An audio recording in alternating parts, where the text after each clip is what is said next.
Well, Evercore ISI out with two new market calls, a firm upping its year-end target for the S&P 500 from 5,600 to 6,250. That is lower than today's close, but he's also expecting a big 2026 run, setting a price target for the end of next year of 7,750.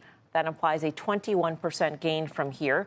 The firm's senior managing director, Julian Emanuel, is behind this forecast. Julian, great to have you with us. Great to be with you. Why are you so bullish about 26? There seems like there's so many unknowns out there right now. There are a lot of unknowns, but there is one, what we believe to be a known. Look, it is less than 3 years since ChatGPT was introduced to the world.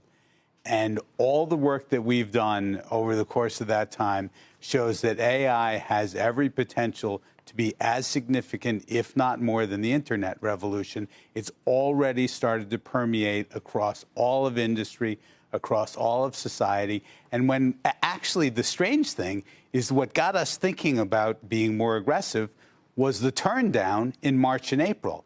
Very much like what you had, the tariff tantrum, no real disturbances, no dislocations, very similar to the turn down you had in 1998 in the middle of the internet revolution caused by long-term capital, and the markets just continued to rip. And from our point of view, aside from how far we've come in less than 3 years, you're going to have essentially a Fed that's going to be more cooperative, even more than it was in the late 90s. In fact, they started hiking in the middle of 1999 to try and stop the bubble. We're not going to have that this time. And then the other thing that's very significant is if you look at that period in the late 1990s, essentially it was all tech all the time.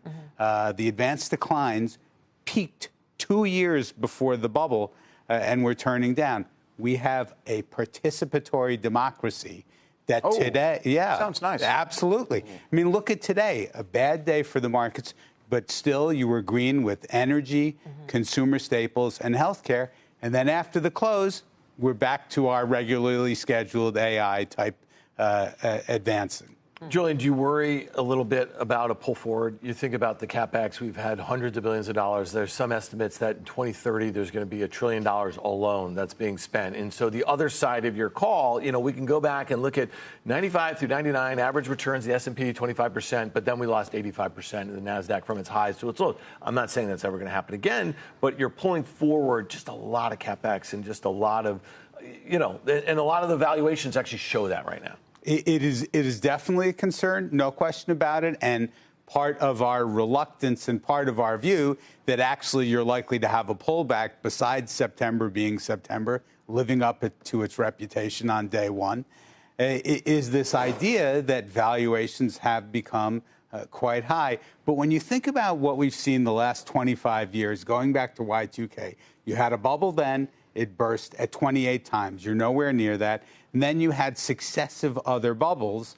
And in our mind, when you think about the bubble that burst in 2020, which was the global interest rate bubble, which we've been in an interest rate bear market for the last 5 years, our view is that this could end in that kind of ebullience. But, from our point of view, at times like now, we're still going to suggest hedging because you're going to have a lot of outperformance to spend, in our view, if you're, will overweight these AI names. The bull side, the bullish price target 9,000 that's big. But in terms of you describing, just the price target for next year, your base case scenario, it sounds like it's based on productivity gains. Is that what I got, or is it partly CapEx? The spend on AI, equipment and services, et cetera. And then also the productivity gains? It's certainly the productivity gains, but you also have to think about the rest of the backdrop here. There hasn't been a bull market cycle that's ended without a really vigorous capital market surge, okay? And we've started to see elements of that this summer, but really in fits and starts. And you talk to anyone, the pipelines are full, the event-driven traders are sort of licking their chops, and frankly, that is a recipe for valuations, even with the favorable fundamental backdrop, and particularly if the market, as we believe, will have an ability to shrug off gently higher, not surging higher long-term yields.